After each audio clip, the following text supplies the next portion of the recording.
Hello guys, welcome back to my YouTube channel. मेरा नाम है अग्रवाल मिहिर और आप सबका स्वागत है मेरे नर्सिंग यूट्यूब चैनल पर। आज हम पढ़ने वाले हैं कम्युनिटी हेल्थ नर्सिंग। और आज हम कम्युनिटी हेल्थ नर्सिंग में मोस्ट आईएमपी दो थियरीज पढ़ेंगे। फर्स्ट हमारी आईएमपी थियरी है web of causation theory and second है व्हील थियोरी। और उसके बाद का हमारा नेक्स्ट पॉइंट है level of prevention.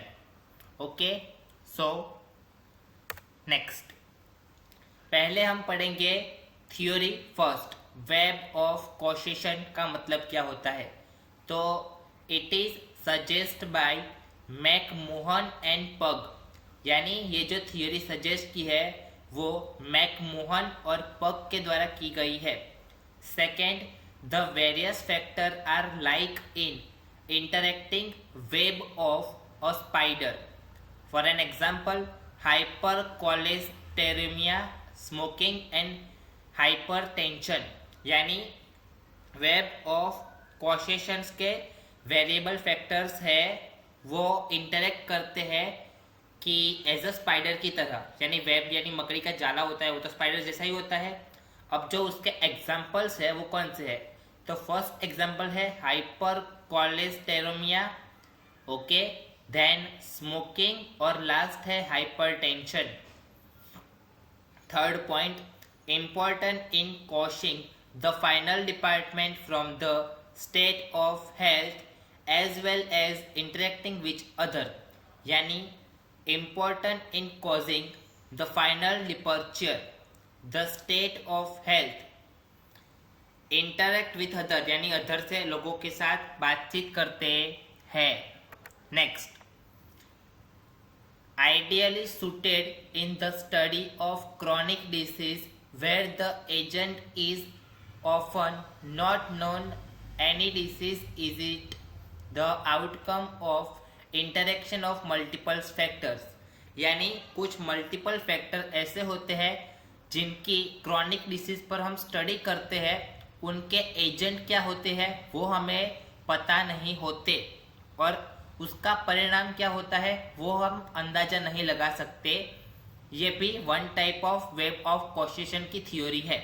Next, this model of disease causation all predisposal factor of any type and their complex inter related with each other, यानी ये जो मॉडल है वो ऑल प्रेडिस्पोजल फैक्टर के कुछ टाइप्स एंड उसके complexity पर इंटर रिलेशनशिप के साथ दूसरों लोगों से कनेक्टेड रहता है।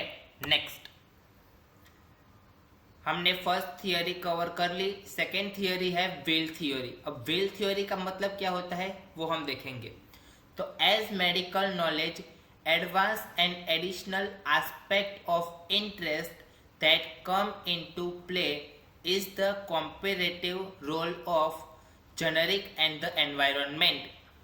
Second, the triage as well as web theory doesn't adequate cover of this differential, यानी जो डिफरेंशियल एडिक्वेट्स कवर होते हैं वो इस ट्राइज में नहीं, मतलब वेब थ्योरी में कनेक्ट नहीं होते।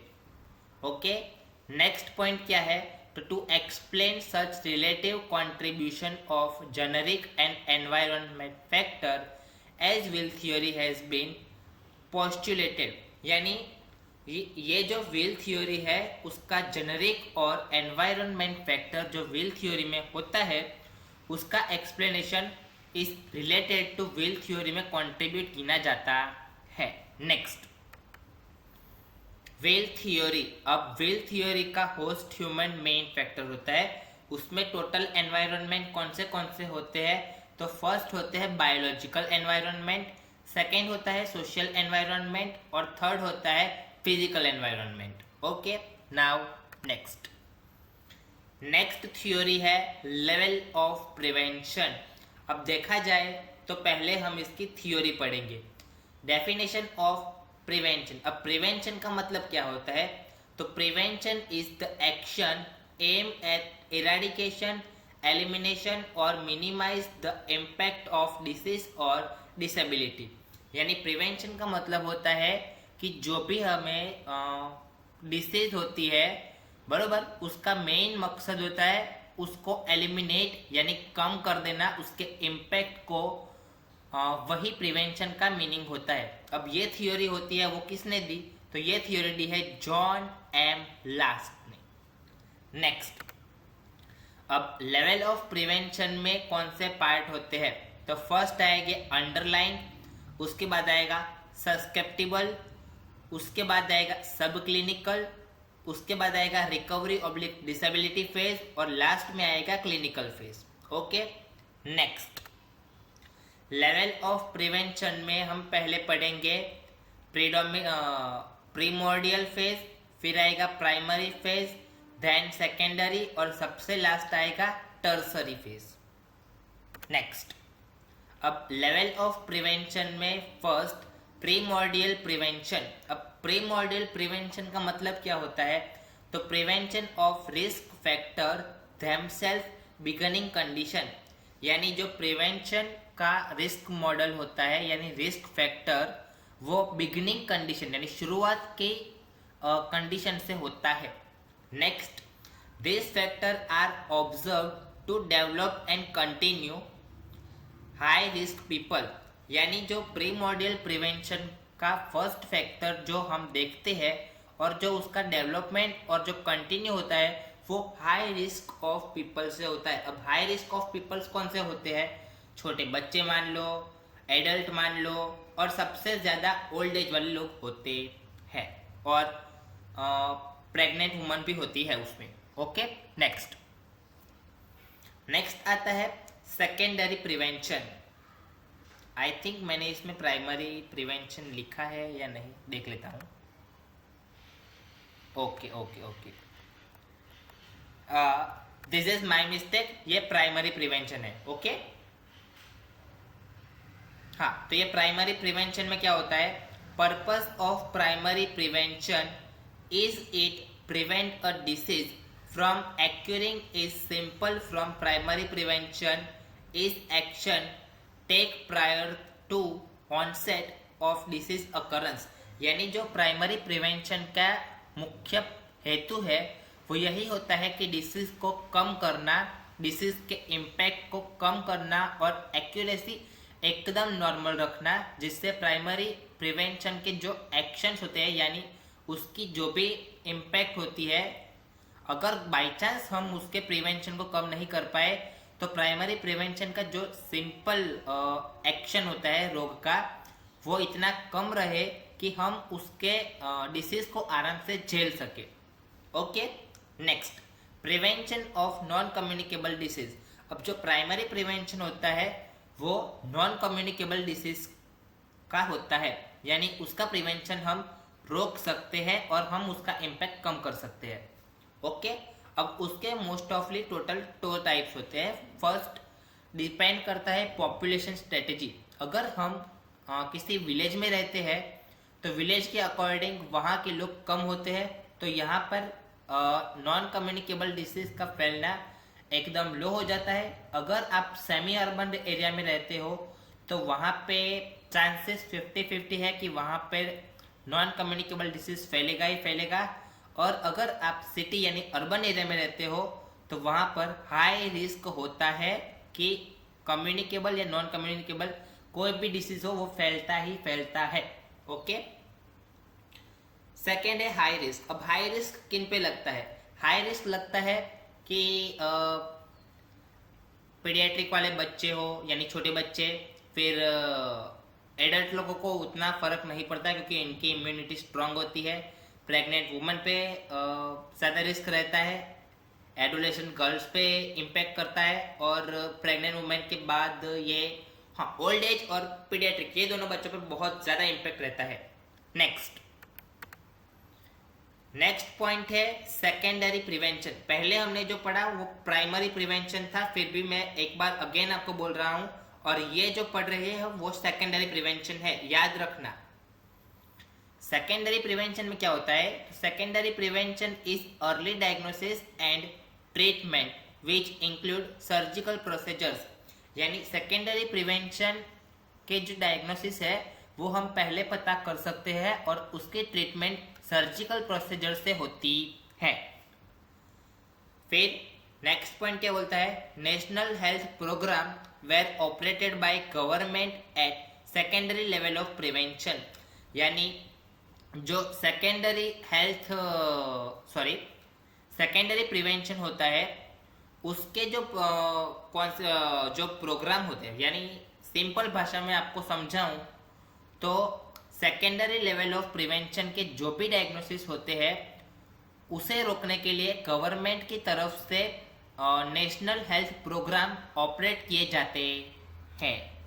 ओके, नेक्स्ट उसके मोड्स कौन से होते हैं, तो फर्स्ट कहते हैं अर्ली डायग्नोसिस, यानी हम उसके साइन एंड सिम्टम्स से उसका अंदाजा पहले लगा सकते हैं कि हाँ ये वही डिसीज है। ओके, और उसकी ट्रीटमेंट चालू कर सकते हैं, जो कि सेकंड लिखा है। थर्ड पॉइंट क्या बोलता है, तो थर्ड है टर्सरी प्रिवेंशन।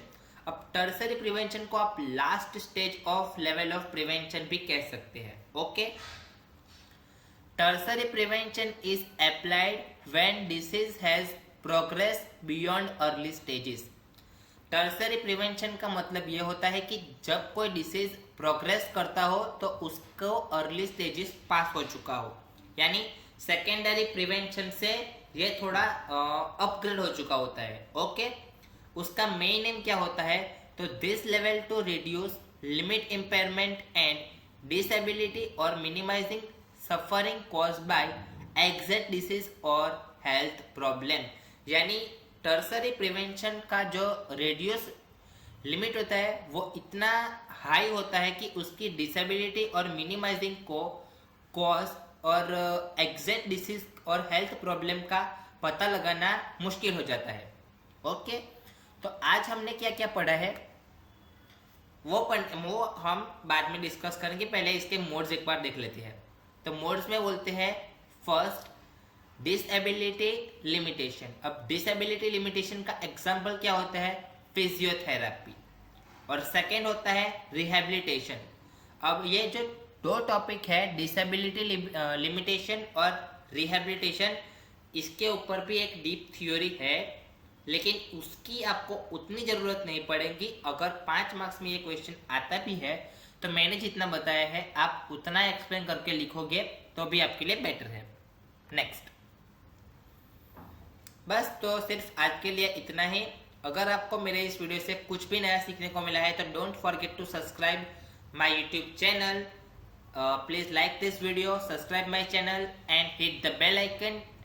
ओके, और never forget for my upcoming videos. मैं ये नहीं बोलूँगा कि अभी आप चले जाओ, क्योंकि मैं आपको एक बार हाईलाइट दिखा दूंगा कि आज हमने क्या क्या पढ़ा है। तो सबसे पहले हमने वेब ऑफ कॉशिशन थ्योरी पढ़ी है, ये रही वेब ऑफ कॉशिशन थ्योरी। सेकेंड हमने पढ़ी है व्हील थ्योरी, व्हील थ्योरी के टाइप्स भी हमने पढ़े हैं। थर्ड हमने पढ़ा है लेवल ऑफ प्रिवेंशन। ओके, और बस आज हमने ये 3 टॉपिक्स पढ़े हैं। अब मेरा आप लोगों से सवाल ये है कि जो भी हमने आज नॉन कम्युनिकेबल डिसीज लिखे हैं, तो आप में से जो भी ये वीडियो देख रहा है, आपको कोई भी 5 नॉन कम्युनिकेबल डिसीज के टाइप्स यानी नॉन कम्युनिकेबल डिसीज वो मुझे कमेंट में लिख के बताने हैं, जिससे मुझे पता चले कि हाँ इस बच्चे को इतना नॉलेज है। मैं आपको लिख के दिखा सकता था कि इसमें ये डिसीज कम्युनिकेबल है और ये नॉन कम्युनिकेबल है, लेकिन मुझे ये पता करना है कि आपको कितना नॉलेज है, इसलिए ये सवाल मैंने आप लोगों पे छोड़ा है। और हाँ, आप लोग इसका जवाब मेरे को कमेंट सेक्शन में देना, मैं हर किसी का कमेंट पढ़ूंगा। ओके, सो मिलते हैं नेक्स्ट वीडियो में, तब तक के लिए goodbye, tata, take care.